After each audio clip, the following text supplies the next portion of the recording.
WHBU, Anderson, Madison County. Trade war truce. Talking meddling. I'm Christopher Cruz. President Trump and Chinese President Xi Jinping agreed today to a ceasefire in a year-long trade war between the two nations. They also agreed to restart trade negotiations. At a press conference in Osaka, Japan, Mr. Trump said the U.S. will hold off on threatened additional tariffs on Chinese goods. We won't be adding an additional, tremendous amount of, we have, I guess, $350 billion left, which could be taxed or could be tariffed.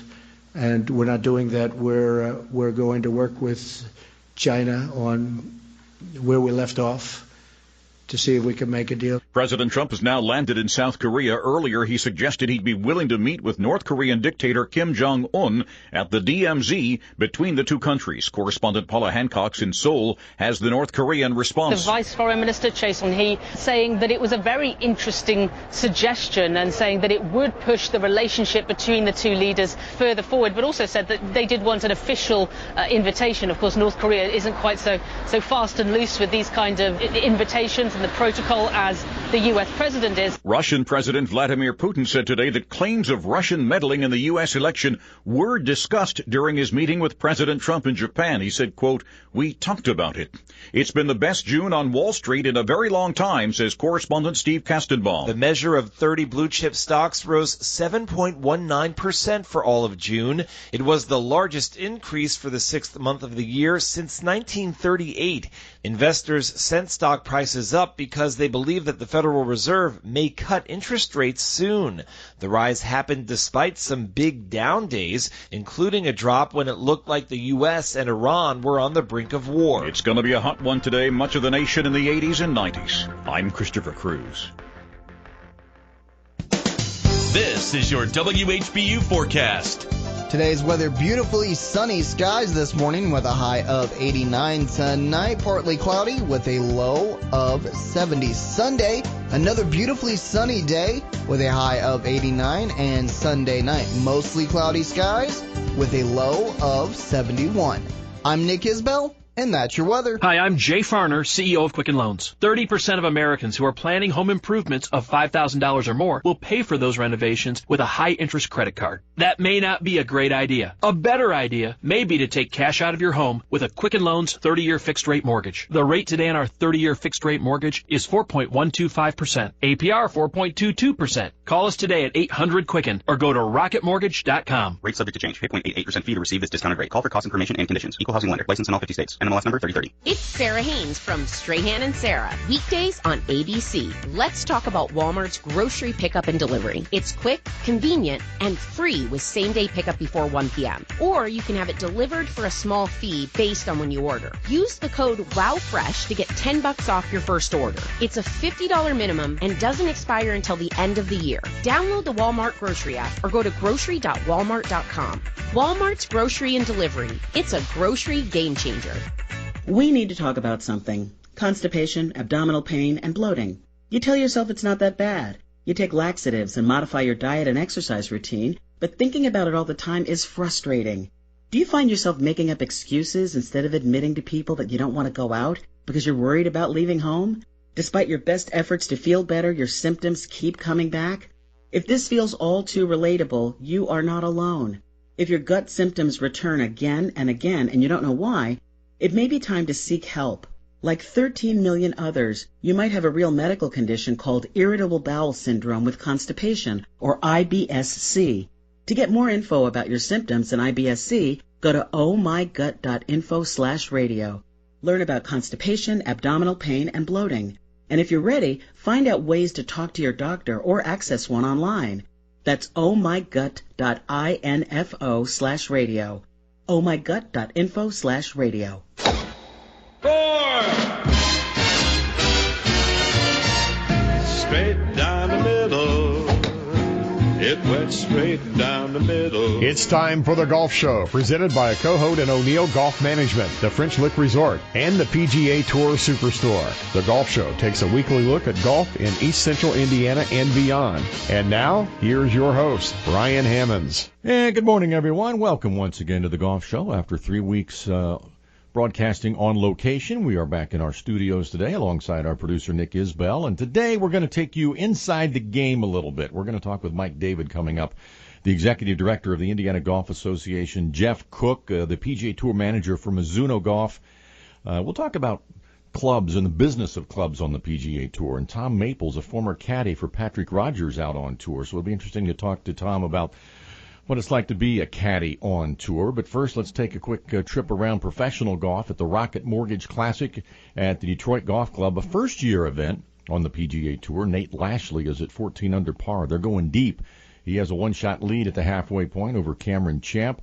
The U.S. Senior Open is being played here in Indiana at the Warren Golf Course up at Notre Dame, and it's a rehash of last week's Champions Tour event in Madison, Wisconsin. Steve Stricker with a two-shot lead over Jerry Kelly. Stricker's at 14 under par, Kelly at 12 under par. Last week, Kelly beat Stricker in a playoff to win in Madison, Wisconsin. But a tournament that just concluded yesterday here in the state of Indiana, the Women's State Amateur Championship, Annabelle Pancake of Zionsville with rounds of 70, 72, and 66. Wins by 3 over Halen Harris of Carmel, and the five-time champion she won by 5 over the five-time champion Julia Potter Bobb of Indianapolis. And Annabelle joins us now. And Annabelle, first of all, congratulations. That's a great win. Thank you very much. Now, you beat a lot of really good players to win the State Am. I mean, a lot of these players are high-level college players. Very accomplished amateurs like Julia Potter Bobb. I mean, she's a 5-time champion. She's won national USGA events. Where does this win rank as far as you're concerned in your career?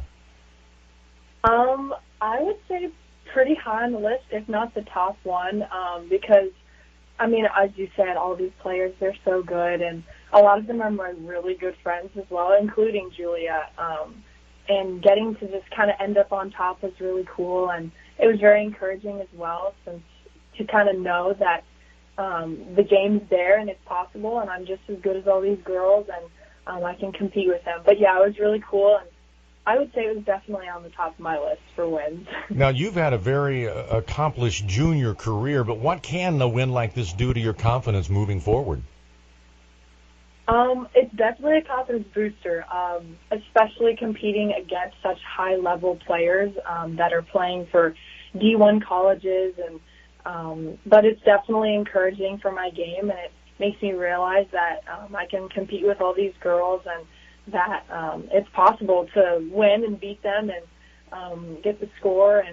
But yeah, it feels really good, and I'm really proud of myself because I've put a lot of work into it, and I've had a huge support system from everyone. But yeah, it's been really good, and I'm really excited about it. Now, you're going to be a senior at Zionsville High School, and here's something that I've been trying to find out, and nobody has the answer to this. Do you know who the last high school player was to win the Women's State Am? I actually do not. My high school coach texted me last night and asked me, and I tried to look, and I honestly don't know. I don't either, and I've been trying to find that out, and nobody seems to know. Yeah, I'm not sure. I looked at the list of people, and I couldn't really figure it out, but I'm not sure. So my best guess is it might be Julie Carmichael, which goes way back. Okay. But I don't know that for sure, and the Indiana Golf Office doesn't know that. I'm going to talk to Mike David here on the air in a little bit, and maybe he knows. But that's something that I've been curious about. So what does the rest of your summer look like? What's your schedule going to be? Well, actually, today I'm going to be leaving to go for a practice run for the U.S. Women's AM qualifier and try and qualify for that. And then as soon as I get home, I play in an AJGA at Otter Creek. And then, like, a day after that, I leave for the PGA Girls Junior in Connecticut. And then I have a little break, and then it's actually the State Open I have after that, and then just high school golf. So just a couple more events this summer to go. You know, you bring up high school golf, and there are so many players, and we've seen it the last few years here in Indiana, that are high-level players like yourself that can play a national schedule that don't choose to play on their high school team. Looking back on your career, is that something that you're happy that you did? Oh, my goodness. I am so happy I did it. I have made so many friends through it, and I definitely think it's good to experience that kind of team atmosphere before you get to college, because you realize how to kind of work as a team, and it gets to the point where on the golf course, even if you're having a bad day, you're not only playing for yourself, but you're playing for your team. So you almost like want to fight for your team because you just love them so much and you've gotten so close. So I am so glad I decided to play high school golf. It's been so much fun and definitely an experience I will never forget. So you talked about your summer schedule, and obviously it's a busy one. Are there any goals that you're trying to reach this summer? Yeah, I definitely want to qualify for the U.S. Women's Am. I think that would be really cool. And then I think last year I actually got tied for 9th at the PGA Girls Junior. I think I shot 12 under. So this year I definitely think it would be cool to get a top 5 or even win it. That has definitely been a goal of mine, especially since last year, getting pretty close. But yeah, I would say those are just kind of my 2 top goals for the rest of summer. And then obviously I would love to win Otter Creek because I've played in that event for a long time, and I just love that course. Now, you have committed to a college, correct? I have, yes, Clemson. Yeah, Clemson. Oh, you had your choice for just about any school in the country, I'm sure. So what made you choose Clemson? I would definitely say the coaches and the team. I mean, they're going to be such a huge part of my life for, honestly, the rest of my life. So that was just a huge thing for me. And honestly, there were so many great places out there with great coaches and great girls. But a lot of the girls on Clemson already, like on the team, I knew, and I connected really well with them, and I had so much fun with the coaches. And also South Carolina, we go there for vacation, so I've always just loved that state. But I definitely think that the coaches and the girls really made, that decision easier for me. Now, looking down the road, I know you're a great student as well, but looking down the road, are there professional aspirations? I'd love to play on tour later. Now, I don't know if that's going to happen. I can't predict the future, but I'm definitely going to work for that. But in college, I think I'm going to try and study nutrition.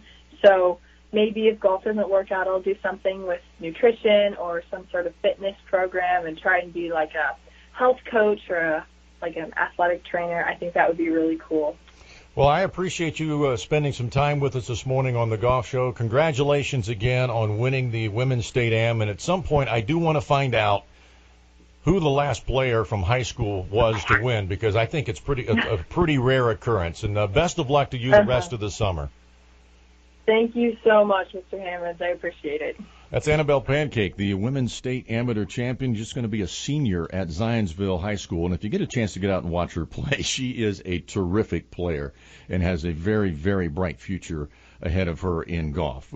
When we come back on the Golf Show, we'll talk with Mike David, the Executive Director of the Indiana Golf Association. You're listening to the Golf Show on the new WHBU and Muncie Sports Radio.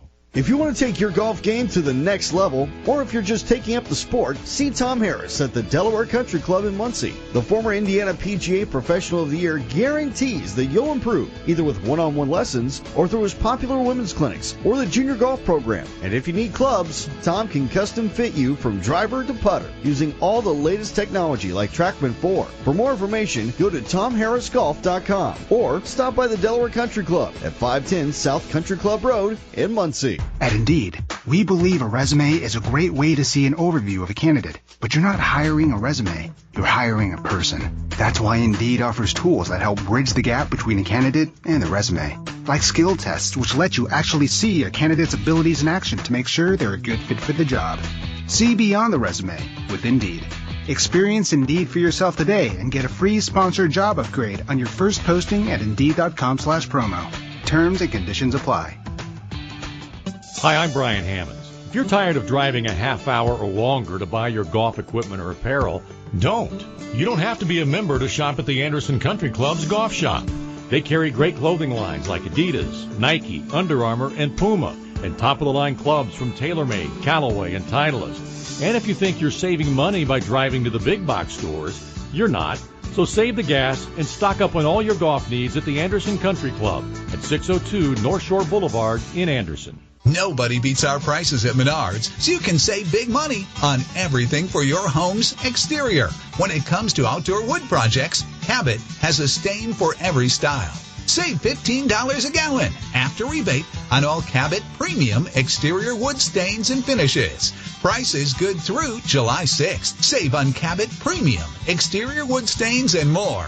Now during Menards 4th of July sale. Save big money at Menards. Cohout and O'Neill Golf Management is a true friend of golf. They not only provide management and consulting services to some of the top courses in the state, Cohout and O'Neill courses host some of the most prestigious golf events in Indiana as well, including numerous Indiana Opens, state amateurs, and the boys and girls high school state finals. If you want to take your course to the next level, go with the team at Cohout and O'Neill. For more information, visit cohoutandoneill.com. It's a Pete Dye masterpiece, the Pete Dye course at French Lick Resort. Pete says its location on one of the highest points in Indiana makes it special. The long views, you can see many 20 and 30 miles from many of the fairways and many of the tees and greens, and you can see it in 360 degrees. Donald Ross's Hill Course put French Lick on the golf map more than 100 years ago. It's where Walter Hagen won the 1924 PGA Championship, and the place where today's Symetra Tour ladies battle each year. It's the ambience around it that makes the golf course. Combine our many resort amenities with legendary golf, and you have a getaway like no other. French Lick Resort is the home of the Senior LPGA Championship, won in 2018 by World Golf Hall of Famer Laura Davies. Play the courses champions play. Plan your trip now, online at FrenchLick.com.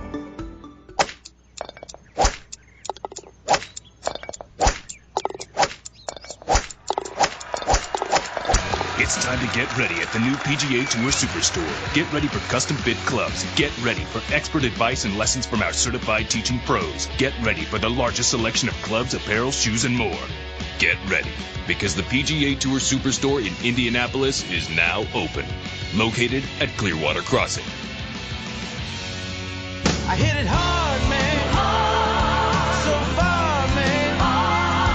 No laying up, no holding back. Ain't afraid of nothing, it's a natural fact. I hit it long, man. I hit it hard. And we're back on the Golf Show, brought to you by Cohout and O'Neill Golf Management, the French Lick Resort, and the PGA Tour Superstore. And we're joined now by the Executive Director of the Indiana Golf Association, Mike David. And Mike, thanks for joining us this morning. This is another big week for Indiana golf with the U.S. Senior Open being played in South Bend.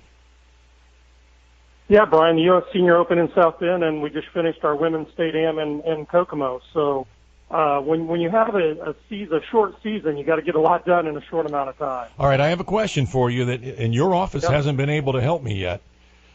Uh-oh. Annabelle Pancake wins the Women's Am. We just had her on a few moments ago. And I'm trying to find out who was the last high school player to win the State Am.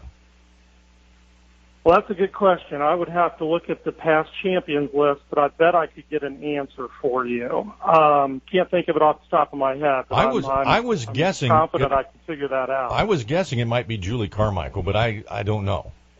I can't look at the list and figure that out.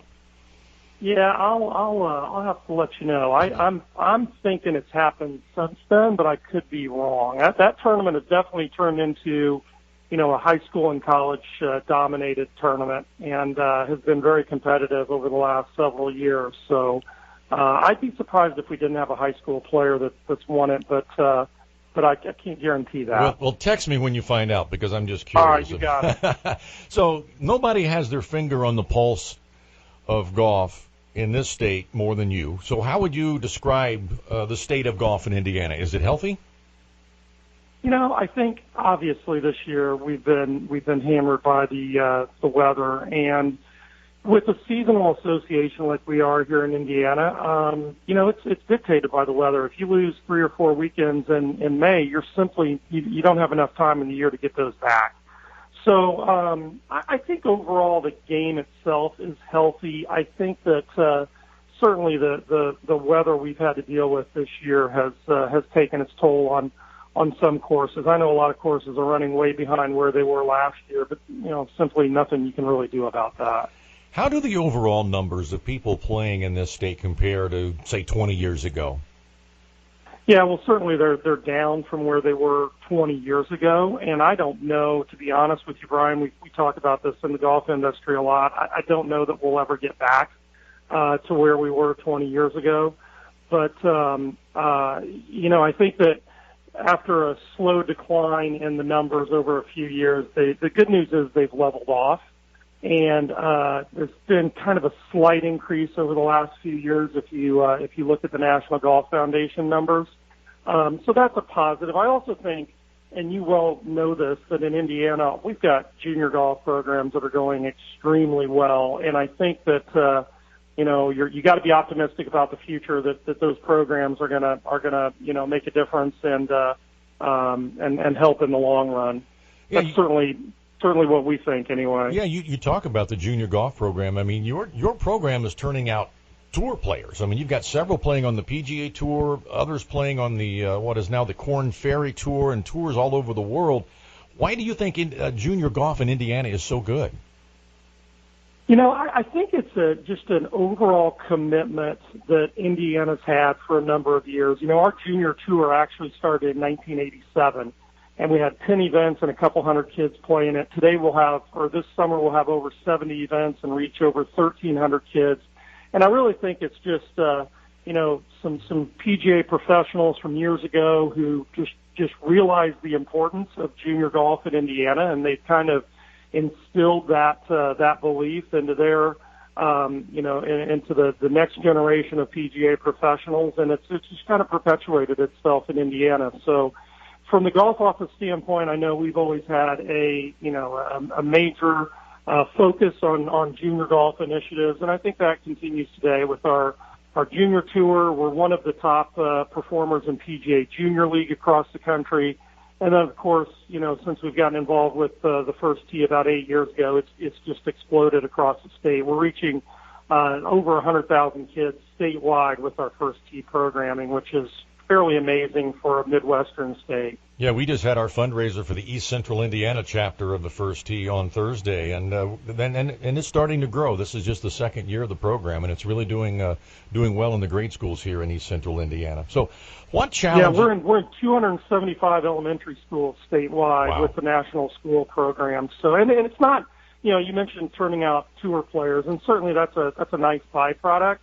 Our goal is to use the game of golf to teach life lessons and turn out quality citizens, and of course, lifetime golfers as well. And then that's what the First Tee does. So it is a great program.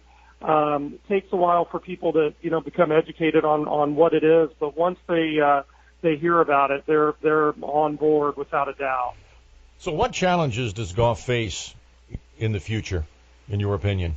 I think that it's not just a millennial thing. I think it goes across generations, but people just seem to be more hard pressed for time today, and there's more of that. Well, we want electronic connection, and we want just to be connected to everyone around us, and golf is kind of an individual sport. Obviously, you're visiting with the rest of the people in your foursome.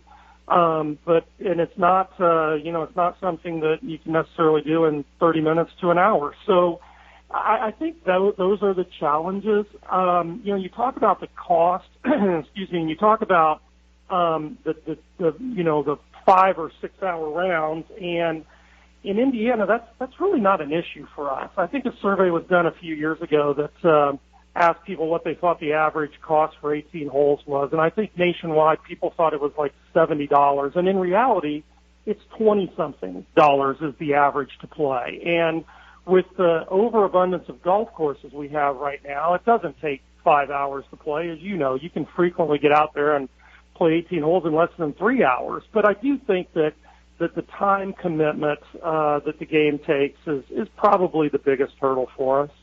All right, so with all that in mind, and if I had the power to make you the czar of golf, the ever-powerful czar of golf, what changes would you make? Wow, that's a great question. I do think that all of the rules changes that came in 2019 certainly helped. I think that for those most people, if they're out playing, with the guys or gals they always play with, they're going to, drop the ball if they can't find it and move on. They're not that concerned about the rules of golf. But I do think that for those that really want to play by the rules, the changes that were put in place make the game faster. If you want to understand the rules, you've got a fighting chance to do that now, whereas under the old rules, I don't think that, they were just too difficult for a lot of people to figure out. So I think the rules have helped a little bit. But, I don't know. The golf courses seem like they continue to get harder. I think we need to really promote, making courses more, not necessarily easier, but easier to get around, encouraging people to play shorter tees. I mean, I'm sure you've seen people that go out to championship courses and they want the full experience, so they go to the back tee, and it slows down the game. I think it slows down the enjoyment. And I think that, you just need to go out and try to have more fun with the game. Well, Mike, I won't keep you any longer. I know you've got a busy day. Are you marshalling up at the Senior Open, or are you a rules official? No, actually, I'm officiating up here in South Bend. I was in the scoring trailer the first 2 days, and I'm on hole number 16 today and hole number 3 tomorrow. So pretty exciting tournament. Steve Stricker and Jerry Kelly and David Toms are both double digits under par. The golf course is in phenomenal shape. They've just had, same up here as everywhere else, a lot of rain. So it's soft. And you know how these tour players are on a soft golf course. They've got no defense against them, and they're obviously very, very good, and their shooting score is very, very good too. Well, let's hope you don't get any controversial rulings on national television. Hopefully your day goes... I'm going to try to stay low. If I'm on TV, that's a bad thing, Brian. Well, thanks again for joining us. Have a good day today, and we'll talk to you soon. All right, thanks, Brian. Appreciate it. That's Mike David, the Executive Director of the Indiana Golf Association. When we come back, we'll talk with Jeff Cook and talk about the business of clubs on the PGA Tour. You're listening to The Golf Show on the new WHBU and Muncie Sports Radio.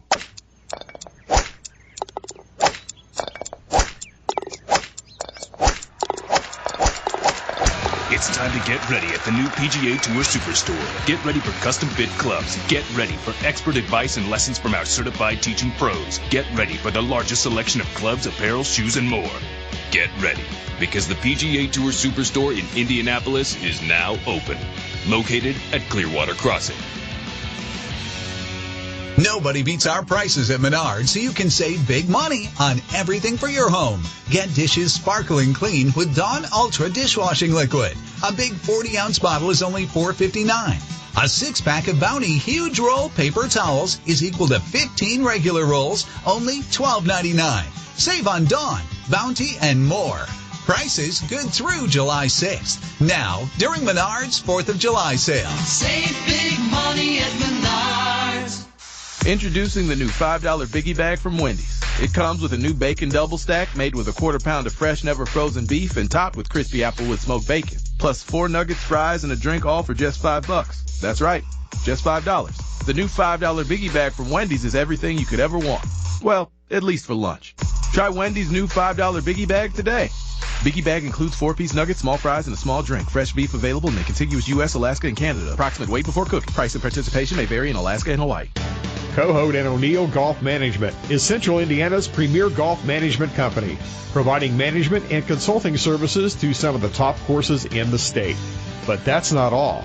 The Cohout and O'Neill Caddy program has sent 10 high school caddies to college on full rides to IU and Purdue through the Chick Evans Caddy Scholarship, the most of any operation in the state in the last 5 years.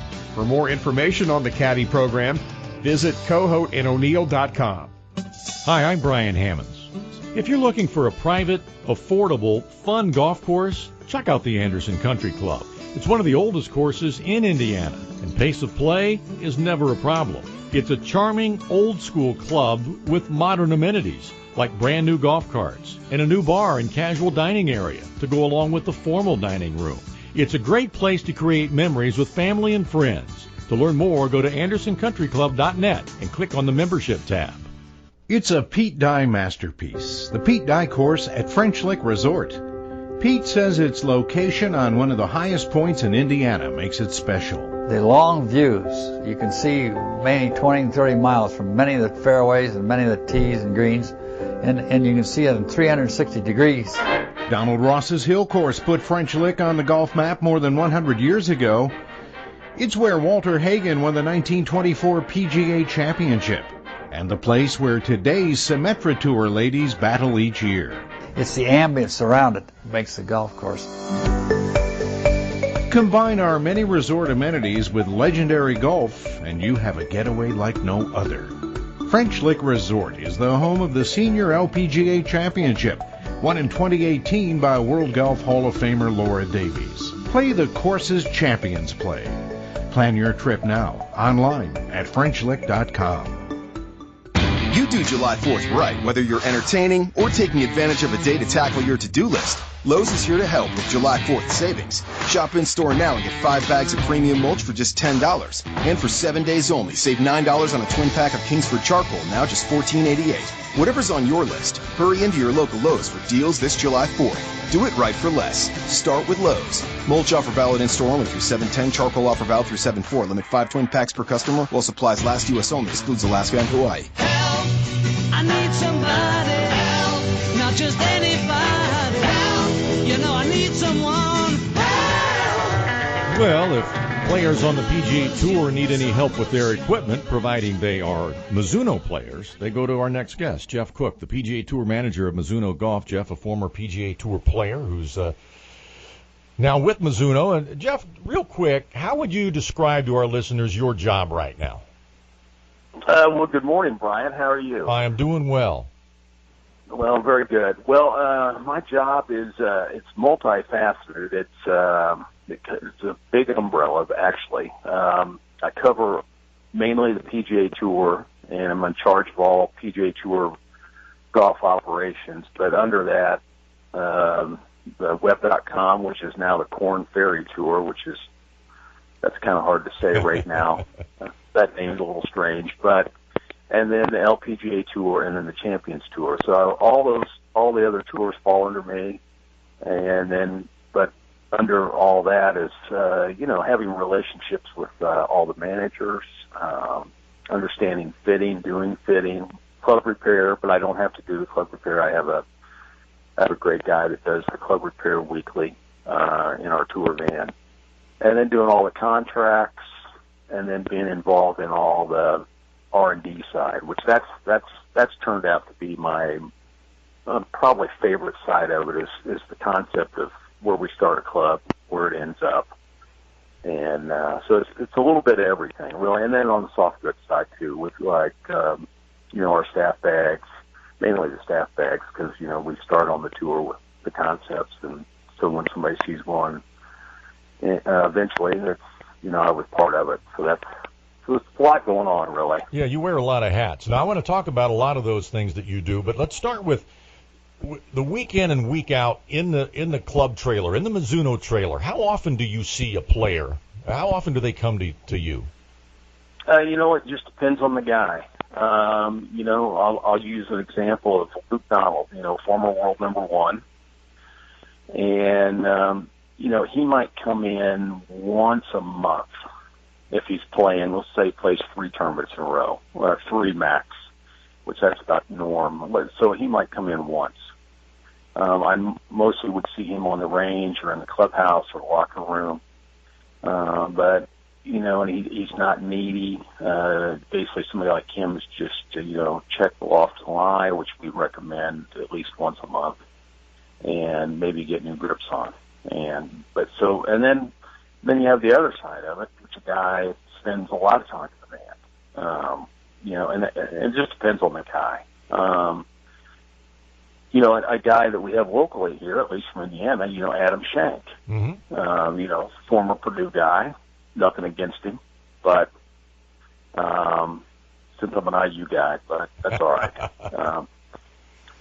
But no, Adam comes to the van more often. Now he's not really testing or trying a lot of things, but he stops by, he understands a little bit more club repair, so he likes to learn, and when he's not hitting balls in practice, so he spends more time in there. So it just depends on the guy, really. So how do the endorsements work in the equipment world on the PGA Tour? Do you, as Mizuno, do you identify players that you say, look, we'd really like this guy to play our equipment? And then does it end up in a bidding war with the other club manufacturers? How does that all work? Well, it's similar to that, but there's a lot of parts to that. A lot of these companies in this day and age, it's how young you can get them tied to your brand.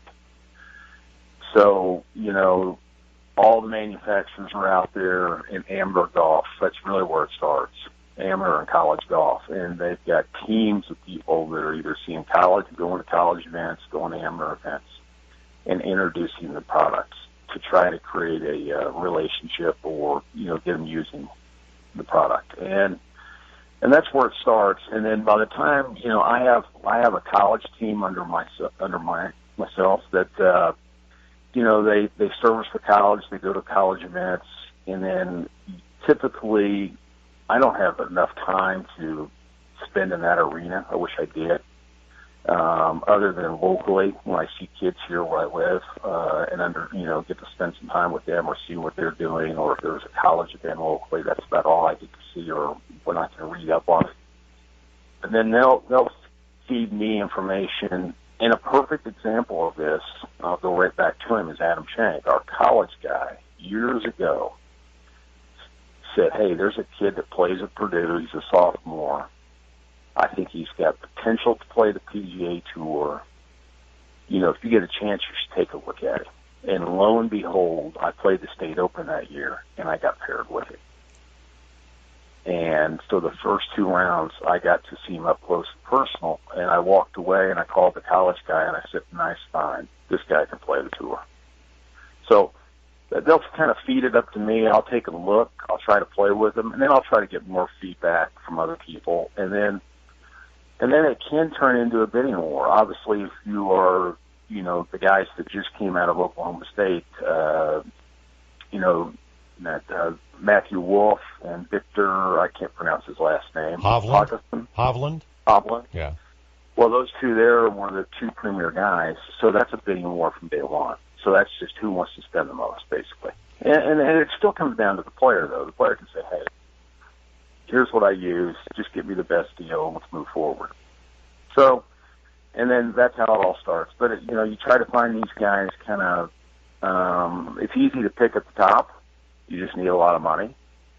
And another example of a great find that I think I found was Jeff Overton. Here's another Indiana boy from Evansville. I found him at IU when he was a sophomore, when he was a freshman, and had a relationship. We kept moving forward. I got him in Mizuno clubs. He never had them before. He turns pro. We signed him, and, we had him for, 8 to 10 years. So how many players, in your opinion, play clubs because they like them and because they've been playing them for a long time, and how many are playing them because they're getting paid to play them? Well, that's, if a guy, it kind of depends on the guy and on his, where he's at in the pecking, order. And a guy that's not established maybe needs some money. That kind of comes back to their background. But most of these guys are kind of playing them because they feel comfortable and they like the product, or they came from the web.com tour and they said, hey, I got my tour card. I don't want to upset the apple cart, which I highly recommend they do not do, even though there's guys that do switch, and there's usually not for the better when that happens. So I would say, high-profile people, money's not there because they're getting it from other places. And I'll throw out Brooks Koepka. I mean, I think he's, world number 1. He's currently using our product. And you're not paying him, right? You're not paying him. No, we're not paying. We don't have the rights to the name, but pretty much everybody in the world knows what he uses. He's a guy that's using our irons, wedges, whatever, for free. He's using a Titleist golf ball. He's not being paid by Titleist. He's using a TaylorMade driver, not being paid by TaylorMade. Now, he has the luxury, because he's got Nike behind him, and he's being paid a lot of money, that he can. His goal was to go find the best product for him when Nike ended out of the equipment business. And I remember he asked for 6 sets of irons from manufacturers, and then he picked ours. So it worked out best for him. So, you've got guys like that. And then Paul Casey's another guy, and we've got some other guys like that, too, that use our product. But,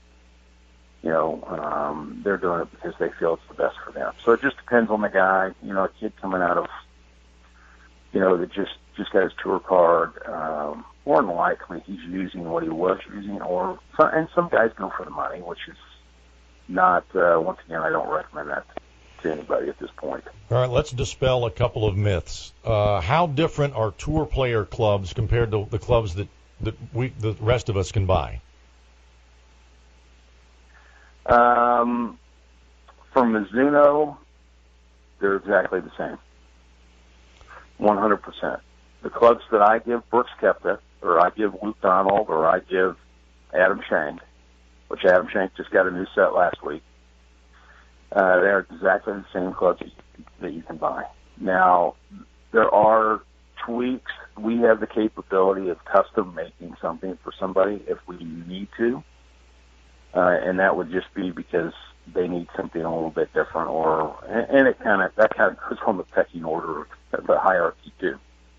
Other manufacturers can do the same thing, but for the most part, they're pretty similar, but there are tweaks. I mean, and that it's just the lay of the land. I mean, let's use Titleist just on the golf ball. Titleist has 10 golf ball offerings for the PGA Tour. Well, they only sell 2. Wow. So, Callaway, they're all the manufacturers in the ball business are the same route. They don't sell every ball, and TaylorMade for years has had selling 2 drivers, but has 6 for the tour.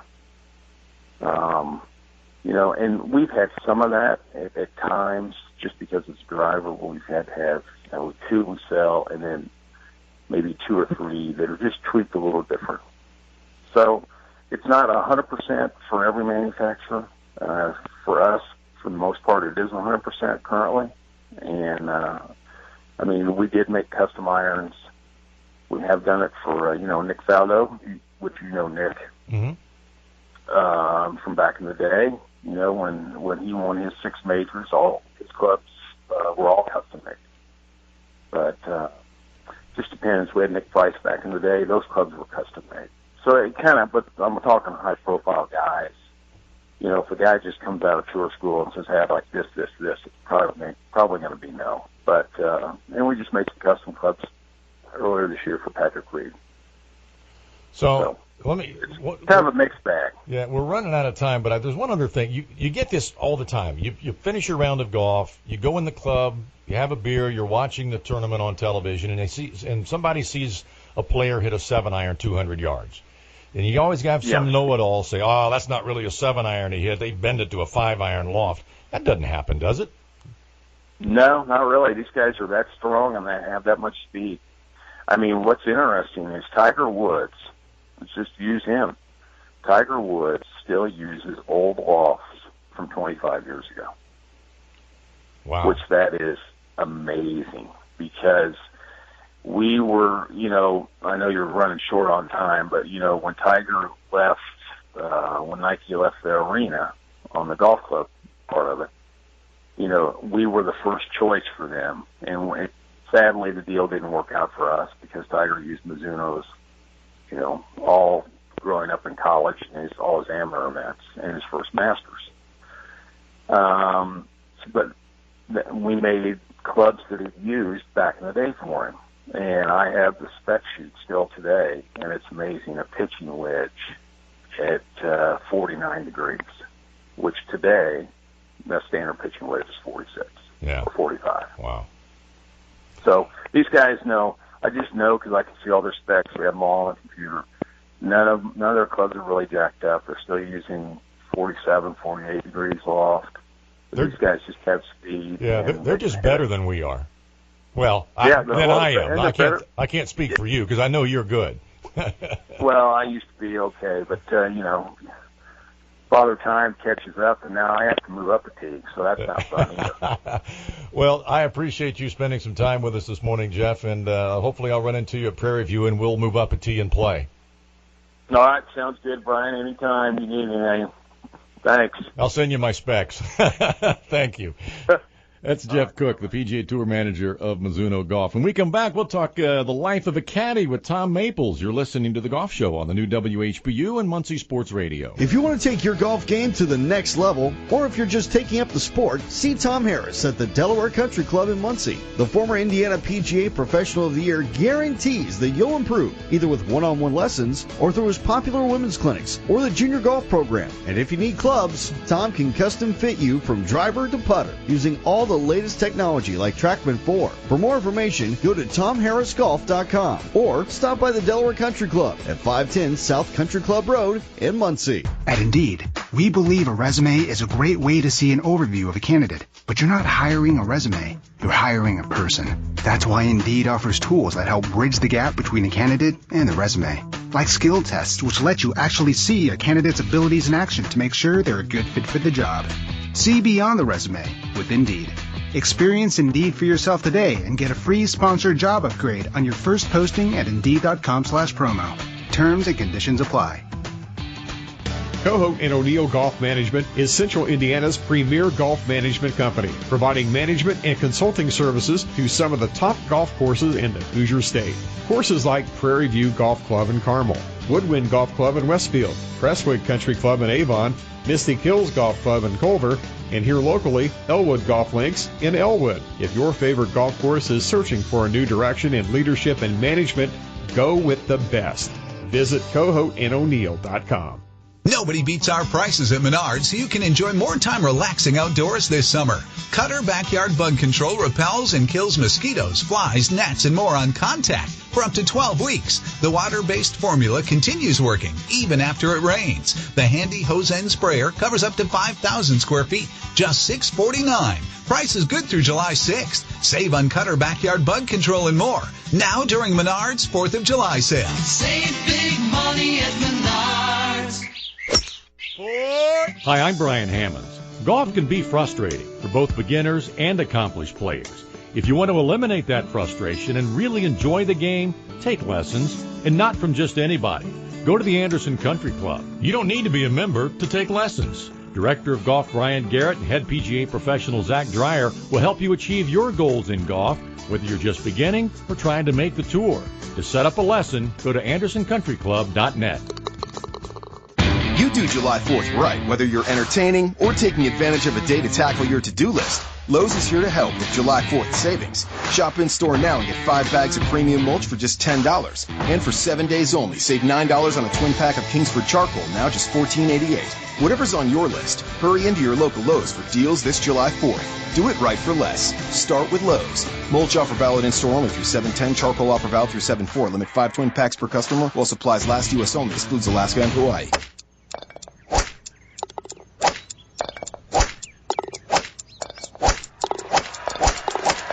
It's time to get ready at the new PGA Tour Superstore. Get ready for custom-fit clubs. Get ready for expert advice and lessons from our certified teaching pros. Get ready for the largest selection of clubs, apparel, shoes, and more.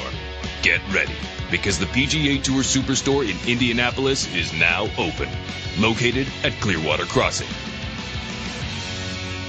Play legendary golf at French Lick Resort, the only place in the country where you can play courses by 2 Hall of Fame designers on the same property.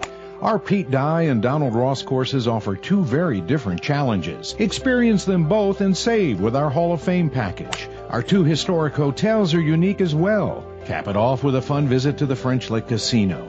Check us out online at FrenchLick.com. Bring a group and save even more. Play legendary golf this season at French Lick Resort. Gonna go out and play some golf, yeah, I'm gonna go out and play some golf. My golf bag's full of the latest stuff. I'm gonna go out and play some golf. My putter alone was $1,000. I'm gonna go out and suck at golf. And we're back on the Golf Show, brought to you by Cohout and O'Neill Golf Management, the French Lick Resort, and the PGA Tour Superstore. And we're joined now by Tom Maples, formerly the caddy from Avon for Avon's Patrick Rogers on the PGA Tour. And Tom, thanks for joining us this morning. What's going on, Brian? How are you? I am good. So give our listeners a brief description on how you became Patrick's caddy. Yeah, so I was actually his high school golf coach out at Avon, and I was young and single and had my summers pretty free. And when he was starting to play some pretty big-time junior golf on a national level, I just mentioned to his dad at one point, I'd done some caddying for some buddies in college who played at Indiana, and I always loved it. I always enjoyed doing it. And so that, I guess it was probably summer after his freshman or sophomore year, I told his dad that, I'm free with my summers. If he ever needs anybody to carry his bag, I'm available and would love to do it. And our first event was a U.S. junior qualifier over in St. Louis, and we got through. We played really well that day, and I ended up getting the invite back to do the U.S. Junior out in Bedminster, New Jersey at Trump National, and had a great week out there, and it was kind of, the rest was history. I was on his bag for the rest of the summers until he turned pro, all the way through his Stanford career, and obviously had a really successful amateur career and made a couple Walker Cups. So it was a ton of fun. I always enjoyed it, and right before he turned pro, I guess it was about a year before he turned pro, he told me when he does it, he wanted me to go with him. So that's kind of just a quick brief synopsis of how it all played out. Well, when he made the PGA Tour, now you're dealing with a rookie player and really a rookie caddy on the PGA Tour. How difficult was that transition for both you and Patrick? It's funny. It was some of it was very difficult as far as dealing with the travel and a lot of the stuff off the golf course. As far as on the golf course, I think we both grew up really, really fast. We had some wonderful opportunities. When he turned pro in June of 14, we were fortunate enough to get 7 starts that summer on the PGA Tour. He played well enough to get into those web finals, played well enough in the web finals event over in Columbus, Ohio, to get full web status for the following year. And then, so I guess fast forward to it would have been the 14-15 season, he got 7 more starts out there on the PGA Tour on top of his full web status. So it was a ton of experience early. We grew a ton, on the go together. And, for the most part, I feel like the earlier years were really, really good. All of it was really good, don't get me wrong, but he was young enough where he didn't have some of that, what you've probably heard of, the scar tissue that can build up out there on tour with some of those guys. So we were just out there having a ball, kind of being naive to the whole process, and he actually played some really good golf through it. I think people are interested in what life is like as a PGA Tour caddy. Give us some insight on what that's like to be out on tour as a caddy. Yeah, it's funny, when you mention it to people, they all immediately think, oh, what a great job, and it is. It was a great job. It was an unbelievable job. It was an unbelievable life experience. But at the same time, people don't realize the grind of it as well. I mean, there was times where, I would say bye to my wife and my kids, and I wasn't sure when I was going to see them again. And that was a really hard part of the job. And then on top of it, just being on the road for 5 and 6 weeks at a time, which I'm sure you're familiar with. The road can wear on you a little bit, and it's, when you do come home and come off the road, it still takes a day or two to turn it off and to be fully present, with your family and for your people back home as well. So, as far as the weekly, day to day, as far as how it goes, Monday through Wednesday was a lot of prep time for myself on top of, Patrick getting prepared for a tournament. I got on that golf course as much as I possibly could, being a basketball coach and back coaching basketball now again here in Brownsburg. The golf course was my opponent, and that was my game film. And I used to watch a lot of game film, and I do now again today, being a basketball coach. And the golf course became the opponent, and that was my game film. And I wanted to know as much about that opponent as I possibly could. So I spent an awful lot of time on the golf course even when Patrick wasn't at the course with me, just getting to know as much as I possibly could about it. And that was our Monday to Wednesday. And then obviously game day on Thursday, and ideally making the cut, and we play through Sunday, and then a lot of times I would try to get out as quickly as possible. If that was Sunday evening, great, get on to the next site, and again, get on top of that next golf course as quickly as I could, and it was just it became the weekly routine out there. Give our listeners an idea on how caddies are paid. I think a lot of people, they have no idea what the business end of a caddy looks like. How is a caddy paid? Yeah, everybody's got their own unique situation. I say unique. Mine was very unique because I had a young man who I had a very personal relationship with, and he always took very, very good care of me financially. So I was under a contract situation with him with some really nice bonus incentives. So again, he always took great care of me. I would say the more typical setup is a 10% on wins, 7% or 8% on top 10s, and then I think it's kind of old school. Anything outside of top 10, guys would get paid, say, 5% on those. Now, when I say old school, I think that's not quite as much the norm anymore. I think most guys are on a 10-7 or 10-8 type setup. And then there's also a weekly stipend that kind of just more or less helps cover expenses. And those, I heard of those weekly stipends of anywhere from $1,500 a week to guys who took really good care of their players would pay them about $2,500 a week. And again, that's kind of more of your standard setup with players. And like I said, my situation was obviously very unique, and one where if he knocked it out of the park, I probably wouldn't have made quite as much as I could have or should have.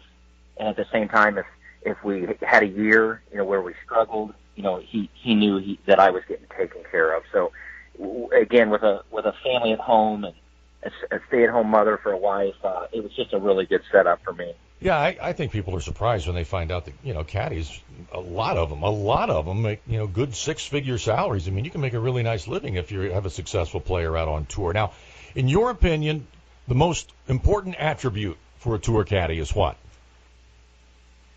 Well, I think each his own on what your guy needs from you. I think everybody's unique in that sense. Everybody, like what Dustin Johnson needs from his brother on the bag is way different than what, say, Patrick Rogers needed from me.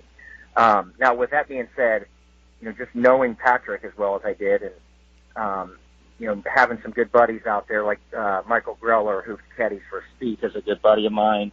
I think being able to keep him as calm as possible under the gun, especially when you start getting in contention, or even a lot of people don't realize, even when you're on that cut line on a Friday, that can be as much pressure. That can be more difficult pressure at times than even being in contention for those guys on a Sunday, because if they're in contention on a Sunday, they know they're playing well and their confidence is through the roof. But then besides that, I would say for me and Patrick was just knowing the golf course. Like Patrick always wanted to know, where is my miss? Like where am I trying to hit it to this particular hole location? So, which again made my prep so vital, and knowing what's going on up in front of me at all times, whether it's off the tee or off, from the fairway into the green to all four potential hole locations throughout the week. So that kind of information was really, really important for him and what he wanted to know. Are these flags we can be aggressive at? And a lot of times, I'd say probably at least 4 to 6 times throughout the day, I would have to go ahead and give him the green light to be more aggressive at a pin based on my prep, or I'd have to back him off and tell him, no, this is one we want to say a little short right to because, long left here is no good. So that stuff was always very important in my mind. We're running short on time. We've got about a minute left. Do you miss it? Yeah. Do you miss being out there? People ask me that all the time. I miss my buddies. I miss the feeling of being in contention on a Sunday, but I get that fixed through a Friday night coaching basketball. I'm a highly competitive person, and I love being around highly competitive people in those environments. So I get that rush from the basketball. I miss the basketball a ton when I was caddying. Other than my buddies and being out there on a Sunday in contention, I don't miss it a whole lot. I miss Patrick. Patrick and I had a really, really great relationship, and I don't see him very often anymore. We still talk and text a lot, but other than the relationships, it feels really good to be home and around my family every day. Tom, I got to let you go. We're out of time. I appreciate it, and best of luck to you. Yeah, absolutely. All right, we'd like to thank all of our guests. We'll be back again next week with another edition of The Golf Show on the new WHBU and Muncie Sports Radio. The new 103.7 and 1240